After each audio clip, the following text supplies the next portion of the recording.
বিপদ আসলে কোন দোয়া পড়তে হয়, কিভাবে ফরিয়াদের হাত উত্তোলন করতে হয়, কিভাবে রবের দরবারে নতজানু হয়ে ফরিয়াদ করতে হয়, এটা জানার দরকার আছে না নাই? আসুন আমরা বিশ্বনবীর জীবনী থেকে দেখি বিপদ আসলে উনি কি করতেন। বিপদ আসলেই প্রথমে বিশ্বনবী সাল্লাল্লাহু আলাইহি ওয়াসাল্লাম একটা দোয়া পড়তেন।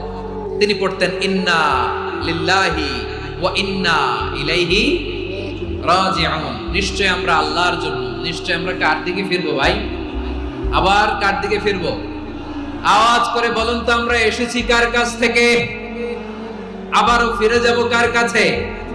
এজন্য বিষ্ণুই পড়ছেন ইন্না লিল্লাহি ওয়া ইন্না ইলাইহি রাজিউন।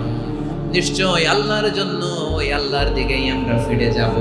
তারপরে বিষ্ণুই পড়তেন আল্লাহুম্মা আজুরনি ফি মুসিবাতি ওয়াখলুফ লি খায়রাম মিনহা। একসাথে প্রথমে পড়তেন ইন্না লিল্লাহি ওয়া ইন্না ইলাইহি রাজিউন। তারপর